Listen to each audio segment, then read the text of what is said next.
1922ರ March 18ರಂದು ಭಾರತದ ಸ್ವಾತಂತ್ರ್ಯಕ್ಕಾಗಿ ಹೋರಾಡಿದ ಮೋಹನ್ ದಾಸ್ ಕರಮ್ಚಂದ್ ಗಾಂಧಿಯವರಿಗೆ ಅಸಹಕಾರ ಚಳುವಳಿಯ ನಂತರ ಬ್ರಿಟಿಷ್ ನ್ಯಾಯಾಲಯವು 6 ವರ್ಷಗಳ ಜೈಲು ಶಿಕ್ಷೆಯನ್ನು ವಿಧಿಸಿತು.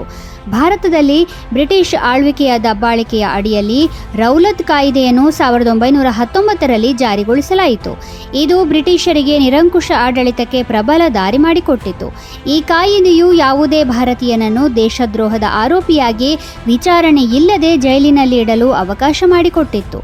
ಈ ಕಾಯಿದೆಗೆ ವಿರೋಧವಾಗಿ ಗಾಂಧಿಯವರು ಸತ್ಯಾಗ್ರಹ ಚಳುವಳಿಯನ್ನು ಪ್ರಾರಂಭಿಸಿದರು. ನಂತರ ಇದನ್ನು ನಾಗರಿಕ ಅಸಹಕಾರ ಚಳುವಳಿ ಎಂದು ಕರೆಯಲಾಯಿತು. ಇದು ಸಂಪೂರ್ಣ ಅಹಿಂಸಾತ್ಮಕ ಪ್ರತಿಭಟನೆಯಾಗಿತ್ತು.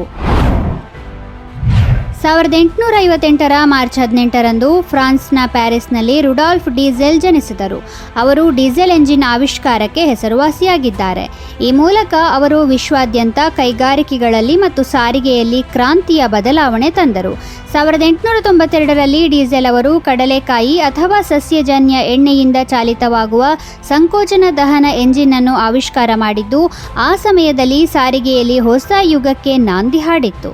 ಈ ನಾವೀನ್ಯತೆಯು ಭಾರಿ ವಾಹನಗಳಿಗೆ ಹೆಚ್ಚಿನ ಶಕ್ತಿಯನ್ನು ಒದಗಿಸಿತು ಮತ್ತು ಸರಕುಗಳ ಸಾಗಣೆಯನ್ನು ಸುಲಭಗೊಳಿಸಿತು.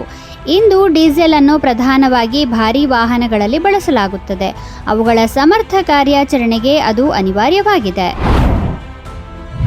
2003ರ ಮಾರ್ಚ್ 18ರಂದು ಯುನೈಟೆಡ್ ಸ್ಟೇಟ್ಸ್ ಜೊತೆಯಲ್ಲಿ ಬ್ರಿಟಿಷ್ ಪಾರ್ಲಿಮೆಂಟ್ ಇರಾಕ್ ಮೇಲಿನ ದಾಳಿಯನ್ನು ಬಹುಮತದಿಂದ ಅನುಮೋದಿಸಿತು.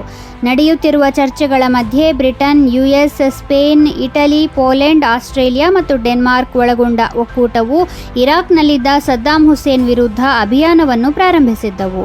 ನಂತರದ ಇರಾಕ್ ಯುದ್ಧ ಅಥವಾ ನಂತರದ ಅಫ್ಘಾನಿಸ್ತಾನ ಯುದ್ಧದಂತೆ ಈ ಆಕ್ರಮಣವು ವಿಶ್ವಸಂಸ್ಥೆಯ ಸಾಮಾನ್ಯ ಸಭೆಯಿಂದ ಗಮನಾರ್ಹವಾದ ಕಾನೂನು ಬೆಂಬಲವನ್ನು ಪಡೆಯಲಿಲ್ಲ. ಬಿಸಿಯಾದ ಚರ್ಚೆಗಳ ನಂತರ ಬ್ರಿಟಿಷ್ ಸರ್ಕಾರವು 149 ವಿರೋಧ ಮತ ಮತ್ತು 412 ಸದಸ್ಯರ ಬೆಂಬಲವನ್ನು ಗಳಿಸಿತು.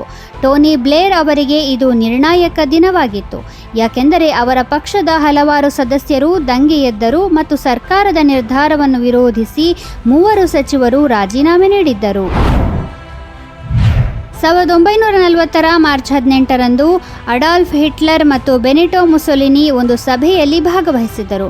ಅಲ್ಲಿ ಮುಸೊಲಿನಿ ಫ್ರಾನ್ಸ್ ಮತ್ತು ಬ್ರಿಟನ್ ವಿರುದ್ಧದ ಯುದ್ಧದಲ್ಲಿ ಜರ್ಮನಿಯನ್ನು ಬೆಂಬಲಿಸುವ ಒಪ್ಪಂದವನ್ನು ಮಾಡಿದರು.